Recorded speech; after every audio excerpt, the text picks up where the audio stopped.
Well, everyone, as you're logging on, welcome, welcome. We are excited to get going. We're going to give you a couple of minutes. Now, as you're rolling in, you should be able to see a webinar intro poll. And so get settled in, make sure that everything's working, and please go ahead and take our poll. We always want to make sure that we are organizing our content and directing that towards where you're really at in your day-to-day life and in this decision. So please make sure to do the poll. All right. Other thing, I want you guys to chat us up, right? I don't have to tell you guys that it gets exhausting being behind, the screen. And so we love encouragements. We even will take arguments. So we want to hear what you think. We want to hear what your questions are. So, please use that chat functionality. You should be able to see that logo in the bottom black panel of your screen, right underneath where you can see our smiling faces.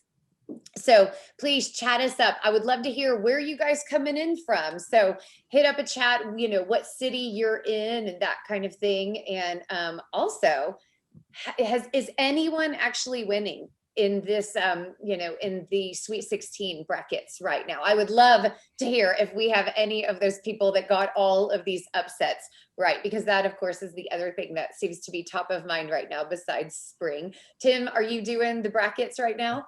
I'm not. I gave it up, but my poor Longhorns looked very poor, and it was not a pleasant game. So that was a hard one to watch. I know. Yeah.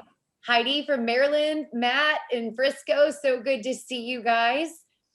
And y'all, don't forget, pop into that webinar poll, and also want to see from the rest of you guys. Lee from rainy Memphis, Tennessee. Beautiful, but rainy today, huh? Ugh.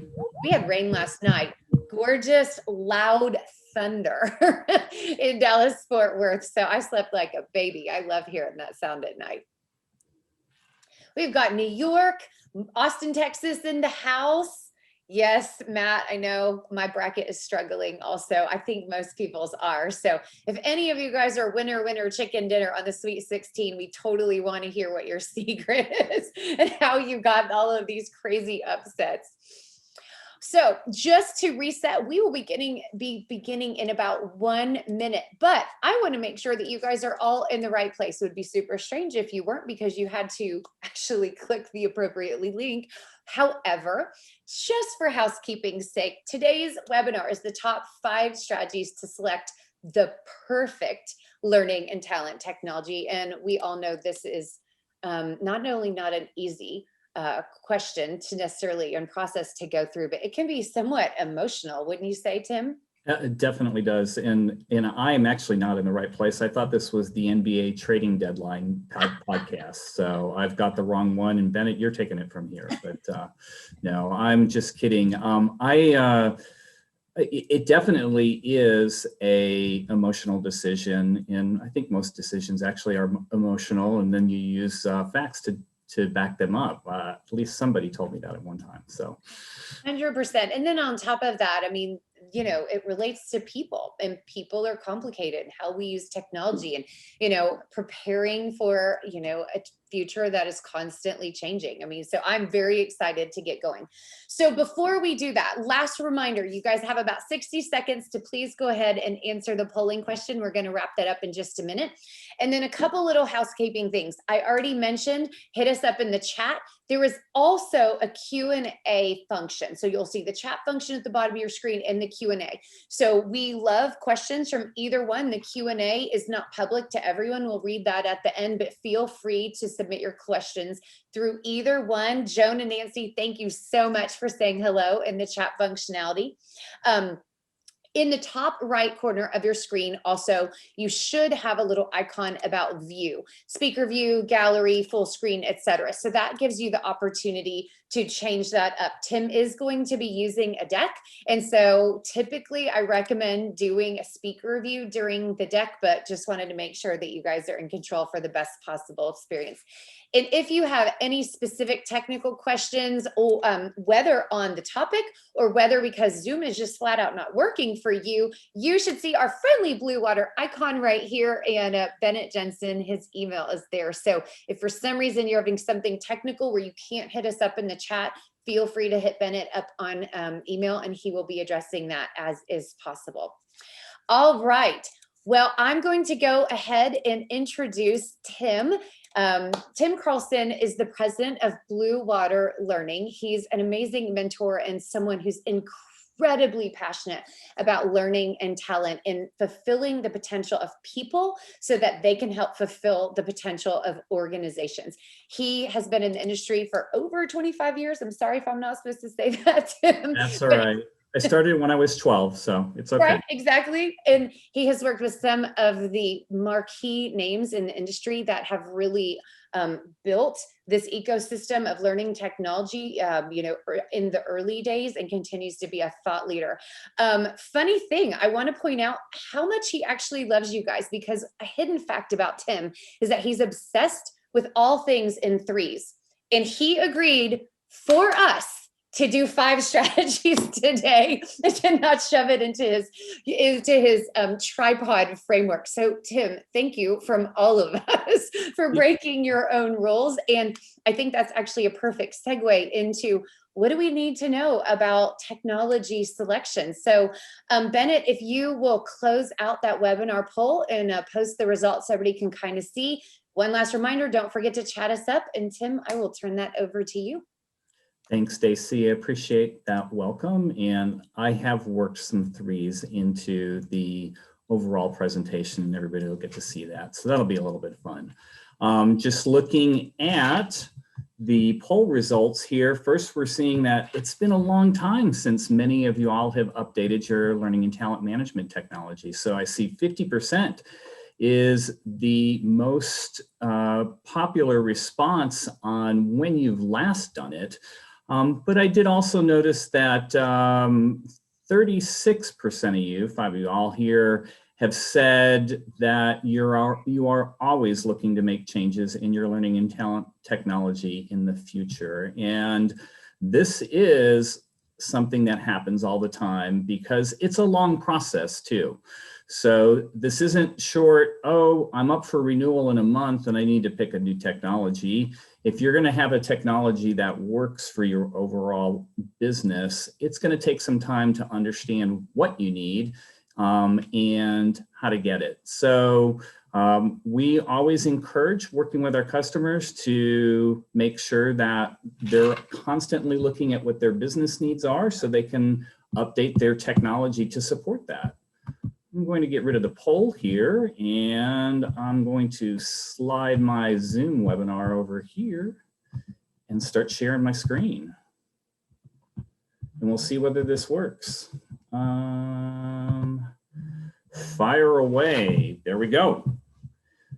And that clearly is an old picture.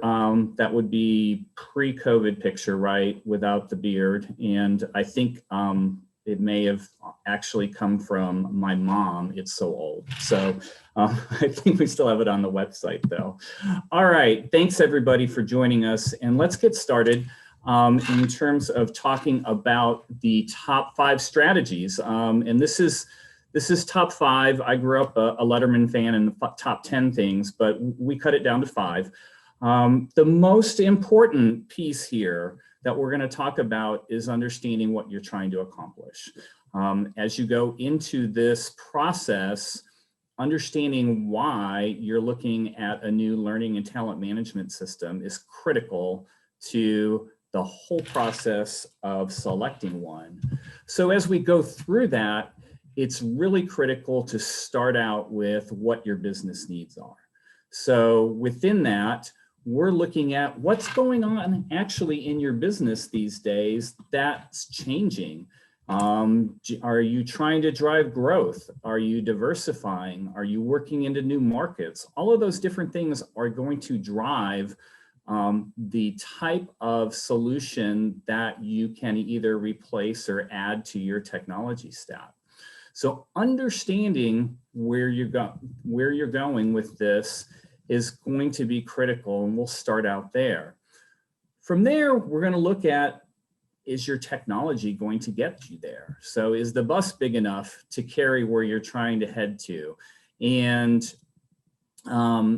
is there a way for you to use process and technology to meet what your business needs are? Or do you really need to go in there and take a look at your technology and see how you can utilize it to drive the business needs that you have in your organization? And then really the other thing that we see a lot of folks doing is it's renewal time. And by renewal time, like I said, it's not a month away from renewal. We might be 18 months away from renewal.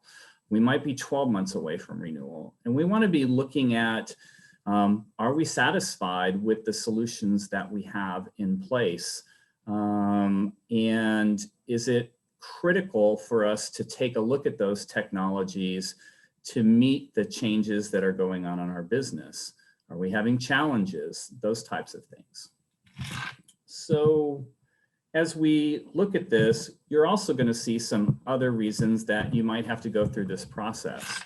And that might be because your executive wants a change. And we know that organizations, when they take a look at their overall technology solutions, or they look at their overall HR processes and learning and talent processes in their organization, that they recognize they need to do something to make a change in their organization. And in some ways, it's changing out the manager on the baseball team, because you can't change all the players, right? So if we go in and shake up the technology a little bit, we've got an opportunity to do something different. So that might be a reason that you get asked to take a look at doing this. I've definitely been there in my career, and we've definitely worked with customers that have wanted to make those changes. The next reason that you may be making a change is the old shiny toy syndrome. And that is that there are new technologies in the learning space that are engaging and that are interesting, and that we've seen at conferences, again, conferences, but we won't bemoan that. And other folks that you're talking to or working with in your community that may be having success with a particular technology. And it's always great to understand and know what those new technologies are, whether you're looking at a learning experience platform, or you're looking at microlearning, or you're looking at something from an integrated talent management solution, or whatever that is. Those tend to be buzzwords, and it's really trying to get into the organization and understand what that shiny new toy is going to do to make a difference. We run into a lot of times where we're going to try and use technology to fix a business problem or a process problem. We see that in organizations up to 80% of the challenges can actually be in the organization and the processes in the organization instead of the technology. So from that perspective, technology doesn't always fix whatever challenges you're having. So but that may be a reason that you're looking at adding to your technology stack, because you're hearing success in other places. And then the last one here that happens, that is organization brought on you, is that you're getting pressure from your IT organization that they want to use all the same technology. So we're just going to use all the SAP technologies, or we're going to use all the Oracle technologies, or so on.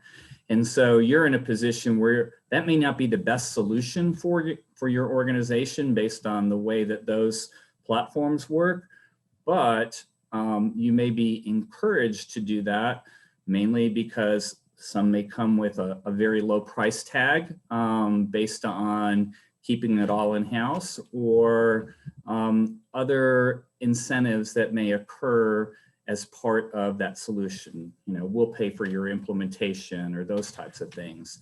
So that's not a knock on those providers or those solutions. It's just understanding that some of the pressure might come from there as you're determining whether you want to go ahead and make a change in your technologies.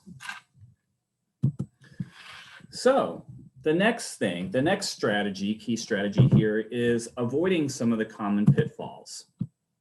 And we have 3 of them here, strangely enough, as we go through this.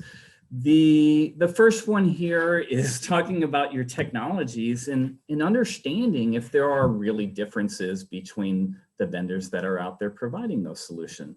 So I know that we have some of our vendor friends on this call, and I know that each of you know what your differentiations are, but in the full scope of functionality, is there that big of a difference between some of these vendors? And are the differences the right differences for you? I have been on the vendor side of the solution before, and I know that when you fill out those RFP responses, they all come back yes, yes, and here's how we do it. And that might involve a process, or it might involve an add-on technology, but you can be sure that those answers are going to come back yes. So you can't just count on understanding that yes, it can be done as a good enough reason to differentiate those vendors. The second thing that we see is that there is a lot of time and effort in going through in changing technologies. And as we talked about earlier, are you changing technologies to deal with a process issue in your organization or a different business issue that really isn't a technology process? And are we going to invest a large amount of time and effort into making a change where we could invest that time and effort into updating or optimizing the technology that's already in place? This is the fix it or ditch it thing that you may have seen on some of our podcasts and other webinars. And so understanding what that bubble cost is and understanding how you can invest in your current technologies is a good thing. And then the other thing that people sometimes forget about is, well, how are we going to manage this in the future? How are we going to incorporate the technologies into our overall processes, and what additional work or what different type of work is going to need to take place? Are we going to have different skill sets that are needed? Are there different teams that are going to be needed, that are going to need to be part of the overall solution that are not there? And if you don't make decisions about your technology with the future in mind, you're going to have a lot of challenges. So those are some of the pitfalls that we see in organizations. And but these are all things that we can avoid by having the right strategy, and that is having a plan. So we're going to talk here for a few minutes, and those of you who are Bluewater clients or have worked with Bluewater know that we talk a lot about this little grouping of activities. First, understanding what the business drivers are, then understanding the learning and talent objectives, and then understanding the requirements that I need. So let's start back up at the top and talk about business drivers. This is related to why are you making the change, but when you've decided to make the change, understanding what's going on in your business that's going to make a difference. What are we going to do from a learning and talent management perspective that's going to impact the business? So are we trying to grow our business at a very rapid rate? Are we trying to lower costs in the organization and reduce margin or increase margins to increase our profits? Are we looking to go into new markets where we need new skills? Are we changing the organizational structure to include partners as part of our distribution channel for the organization? And do we need to do things differently because we're working with that? Or do we have opportunities to generate income through other extended enterprise activities that could make a difference in the bottom line of our business and add to the margins of our organization. Where we see a lot of folks trip up here is when they get stuck on focusing on just the learning and talent activities and not tying them back to the business drivers. So we'll go in and talk to customers and we'll say, what are your business drivers? And they were like, well, we've got 1,000 new people to train. And what we want to understand when we talk about those business drivers is, why do we need to train 1,000 people? And what is it that we're trying to accomplish with those 1,000 people? So if we understand what's going on in the business, that's going to drive us into our learning and talent objectives. And when we're looking at those learning and talent objectives, we're looking at really what are we doing with our teams in the organization and how are they impacting the business? So those teams, are we growing those teams? Are we retooling or reskilling those teams? Are we intending to increase communication between our managers and our employees around their performance or their opportunities for career growth in the organization? What is the focus that is really important to your organization? Because there's a lot of different areas where you could be driving activities in your organization around learning and talent management. And they could be great activities, but not having an impact on the business drivers that you're focused on. So we always want to tie those back there. And then based on those learning and talent objectives, then what are the requirements that I really need or that I should be focused on in the organization? And again, there's a lot, I've gone through RFP responses on both ends where we've sent them out or where as a vendor, I answered those questions. And I sat in a meeting with a client once going over 630 requirements. And it was a painful experience, but I did get a trip to London out of it. So, it's all balanced out, right? So, but in terms of that, it's getting focused on the requirements that you really do need in the organization and how those relate back to the learning and talent objectives that you've chosen and the business drivers that are driving your organization. So we're growing rapidly through the use of partners. We have to enable them quickly, and we need to increase the speed at which they can be ready to help produce for our organization. And that requires us to be able to brand specially for each of our different partners. And that requires us to have specific operation requirements that allow administrators to do this in different organizations without seeing the activities of another plan. That's how that works all the way through the process. So having that plan in place is what's going to drive some success in your organization. And take a break here for a quick second.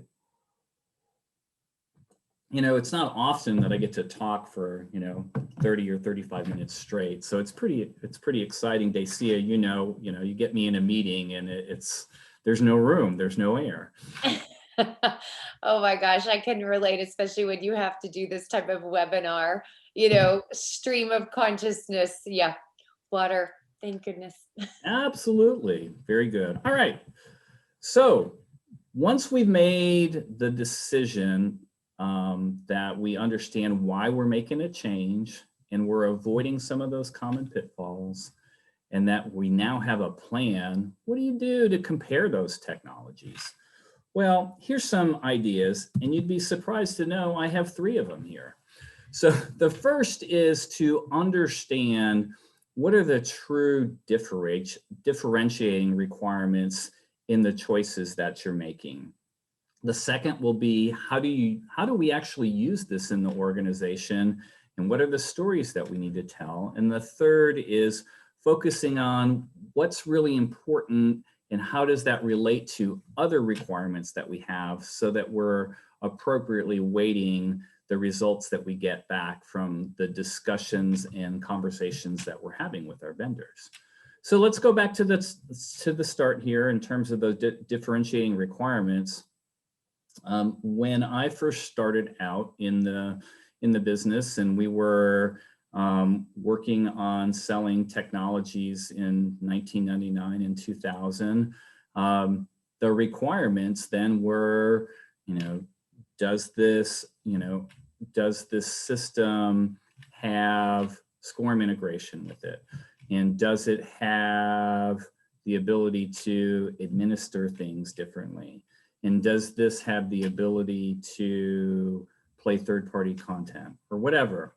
The requirements have changed over the years. And what's really important is understanding what could be different to your organization.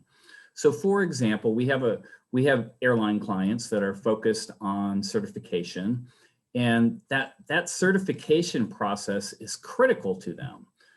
It's critical to keeping planes in the air. It's critical to keeping people certified so that they can work on the lines and so on and so forth.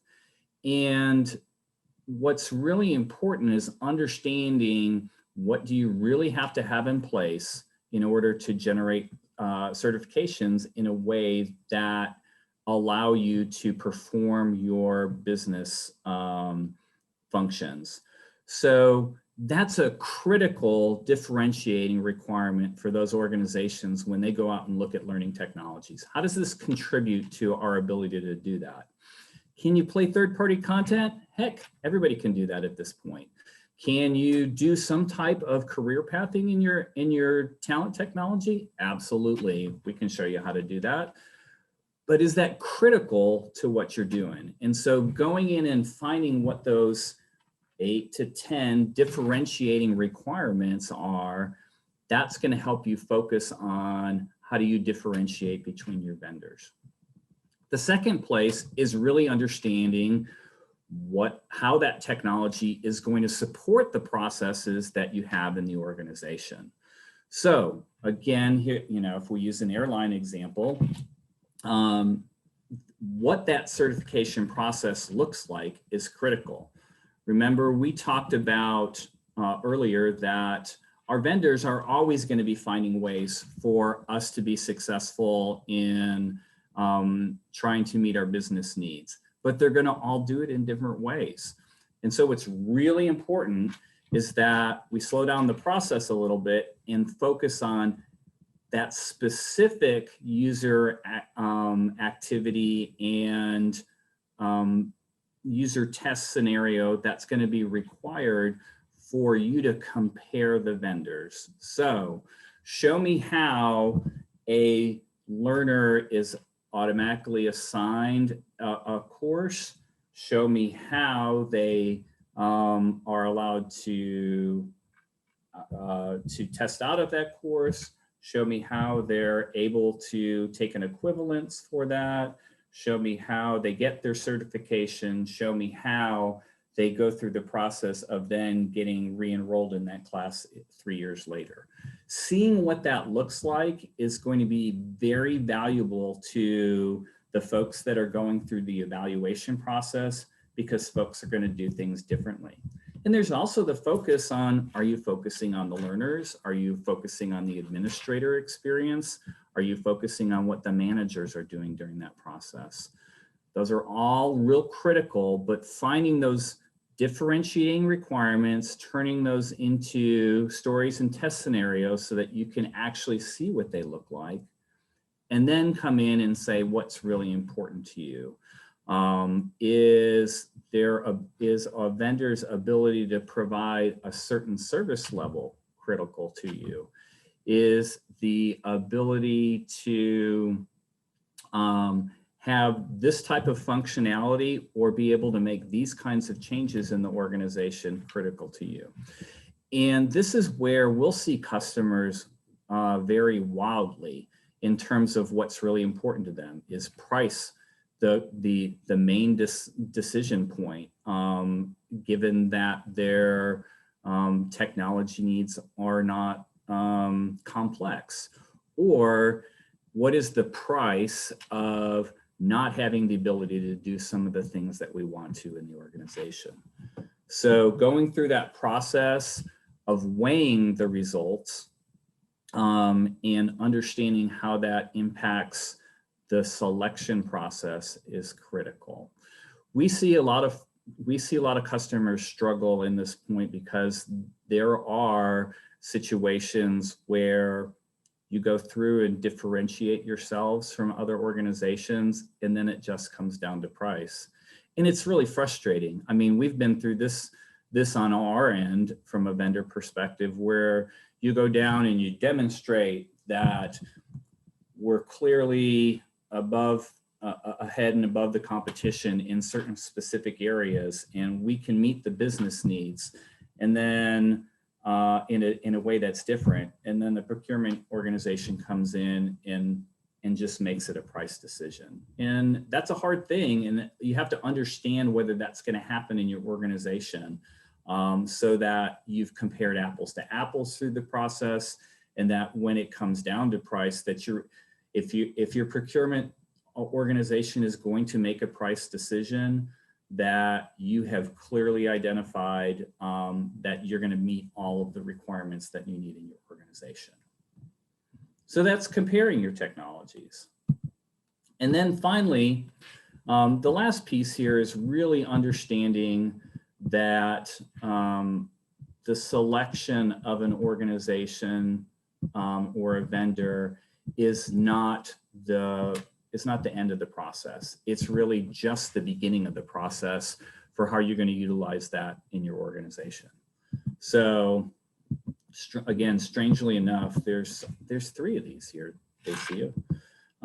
First, understanding what success looks like in your implementation.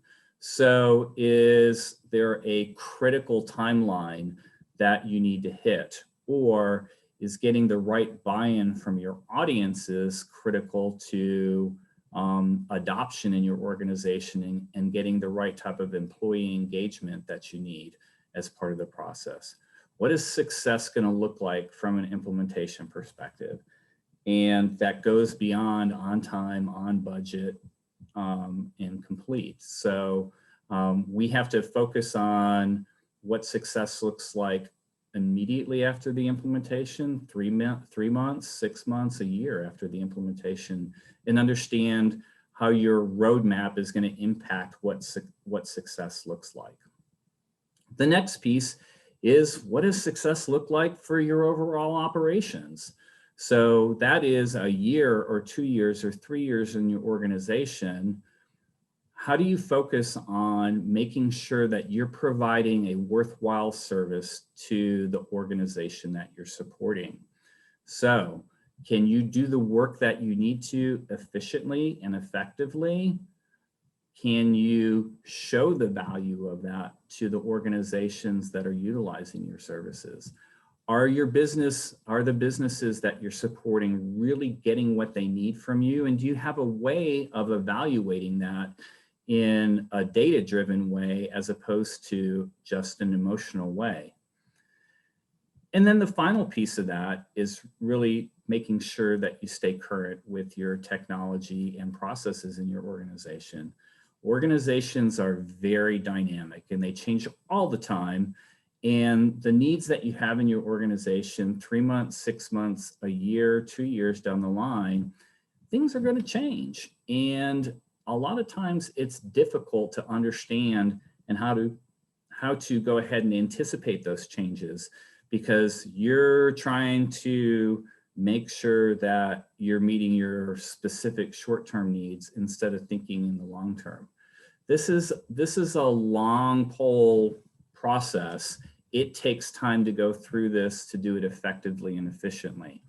And so making sure that the decisions that you've made throughout this process are meeting your needs of your business for 3 to 5 to 6 years, as opposed to making sure that you have a technology that fits your needs right now and isn't going to do what you needed to do later on down the line. So staying current with those processes and that technology are critical in terms of making sure that you've got measures to know how successful your operation is and that you've accomplished what you want from your implementation. And so that's really the focus here. What we've tried to do is keep things simple through this process. Where do we go from here? You know, obviously, as you go through the selection process, don't hesitate to negotiate. Don't utilize the information that you have in order to not only get the best deal that you can with working with your vendors, but to make sure that your needs are being met. So just because you can't negotiate on price, you might be able to negotiate in other areas, other functionality as part of that solution, or other technologies that or integrations that might be part of that process. There's lots of opportunities to have conversations with your vendors about how to negotiate. And then the second piece is really updating your business case and your return on investment as you go through this process. So once you've gone through and selected a vendor, you need to make sure that you understand what the impact is going to be on your organization and that you are actually driving to results to justify the use of the technology that you're investing in. Because even if you're successful in getting this piece of technology, the next piece of technology that's going to meet the needs of your organization could be more critical. And if you haven't built that into a business case and understanding what your return on investment is, then you're going to have challenges with your organization justifying what you're doing. And so again, you can go in and update that or build if at that point you're building it so that you can actually make the purchase that you need to. That's certainly an area that you want to focus on from your organization. One of the things that we talk about with our customers all the time is trying to keep things simple. So what I've presented to you all today really isn't rocket science. But what it is it's focused. And so if you're focusing on what you're trying to do and you avoid those common pitfalls, you can build your plan based on business drivers and learning and talent management objectives and requirements and have a better way of understanding how to compare those technologies and then focus on this being the beginning of success in your organization in utilizing learning and talent technology to achieve your business goals. So that's what we've done today is go through this process. Dacia, from your perspective, is there anything that we need to address further? Yeah, there's actually two different things. I'm going to work backwards to forwards or however you want to put that is, you know, there's some conversation about getting people on the same page and actually prioritizing what are the most important requirements. I mean, you know, can you go a little bit deeper in regards to getting people aligned around business impact and defining critical requirements versus people having competing lists of priorities, if you will? Sure. A couple of things around that, Dacia. First of all, you'd be surprised at how many organizations we go into that by having some type of integrated learning and talent technology, you're bringing together pieces of the organization that don't talk.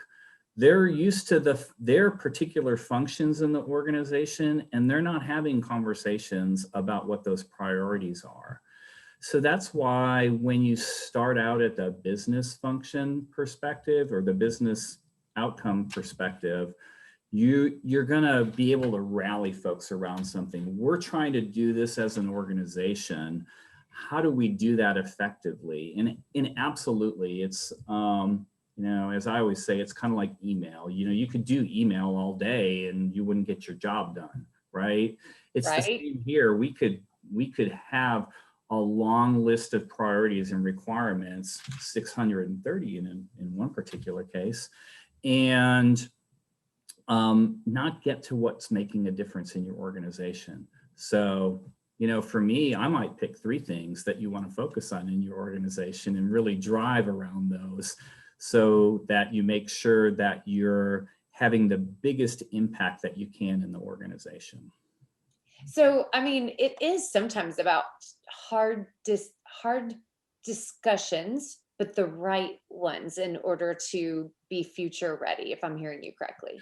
Oh, absolutely. And I mean, you want to have that constructive conflict in your organization so that you can figure out what really rises to the surface and makes a difference. I think a lot of organizations are afraid to have some of those hard conversations, or, people get their feelings hurt, or people are doing what they can based on the information that they have available to them. But going through this process provides so much more information for your organization that now you can rally people around the same type of activities based on trying to make sure that they all have the same information that's going to make a difference. Yeah, absolutely. And there was somebody else when we were talking in the chat who was talking about, having a lot of site specific training. In this case, it's specifically performed on government systems. How do you get this tracked in an LMS, or how do you start to align that type of frustration with this technology selection? I'm not sure I understood the question quite right. Is it in chat, and did I miss It it? is, and it's Stevens. He says, as a DoD contractor, we have a lot of site-specific training that is performed on government, AF Army systems. Okay. Frustration is how to get this tracked in our LMS. Oh, okay. So that's a requirement where you have a specific vendor. If I understand things correctly, you have a specific vendor that's providing a service to you, and you need to get that information somewhere else. And that's a data integration component, whether you're doing something live in the flow of the specific environment that you're using, or whether you're getting data back to the organization. That might be a specific area where you really look at the business requirement.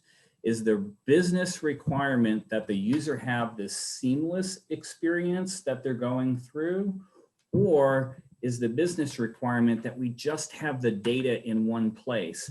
And so while we may have a little bit of an undesirable process, the need is being met through the transfer of data, whether that's done real time or whether that's done in a batch way.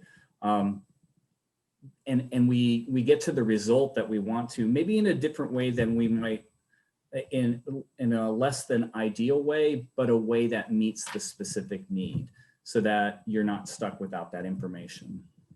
Nice. I love it. Any final thoughts? Because the one thing I wanted to prompt is, Heidi in the chat had mentioned that, there's not necessarily a finish line. And you had brought this up earlier as well, that this is the beginning of a process.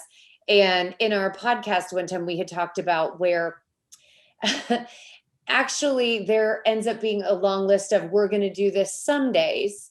And then sometimes they happen and sometimes they don't. So any final encouragement around, this system or this technology selection process, and, just how to appropriately see technology in a way that optimizes their people and their organizations? Any final thoughts? Yeah, final thought there, Dacia, it's kind of like going to the dentist. We do it every 6 months, whether we think we need to or not.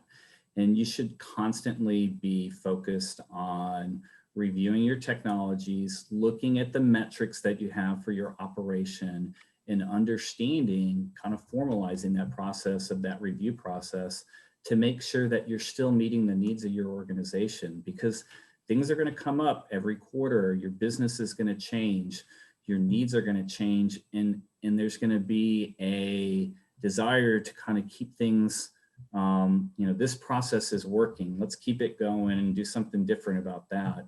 And the reality is we have to be constantly looking at those changes in the organization. And if you formalize that process as a quarterly review or a semi-annual review, then you're going to have a healthier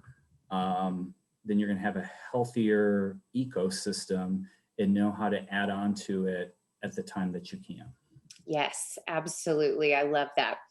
Well, everyone, Tim, first of all, thank you so much. And everyone in our audience, thank you so much for joining us. We know that this is big picture thinking, that you guys are facing very specific tactical struggles, sometimes in regards to, navigating these critical decisions, and sometimes in regards to understanding, actual functionality.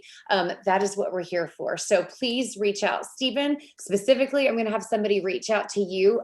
You're going a little bit deeper, and we do have some insight on the conversation that you're bringing up. And so we want to start directing you in the right conversation, because I love the questions and the follow-up that you had. So we'll be reaching out to you specifically in order to get you the answers that you need. And actually, I want to go ahead and put Tim and Bennett on the line for that. You guys, that is what we are here for. That is what they are here for. So you can see Tim's contact information on here. You can see Bennett's, if you click on his window, you can see his email. Reach out to them and we will connect you to the right subject matter experts and get you those tactical decisions and direction that you need. Final thing. We love to pull back the curtain on what's actually happening in the learning and talent technology space. And so if you guys have not seen it yet, we have an amazing and fun podcast, The Human Side of Learning and Talent Technology. It's found on all of whichever your favorite podcast platform is, you will be able to find us. So please hop in there. We want to hear what you want to hear about. Please subscribe. And especially if you're already subscribed, go ahead and give us that, hopefully, 5-star rating, so that we can just continue to share what's happening and that we can really continue to blaze the trail, because we believe, actually, we don't even just believe, we know that learning and talent technology is the absolute critical key to future success. So we are here to help you turn that key and unlock your future. Thank you guys so much. We'll see you next time. Onward and upward. Thanks, y'all.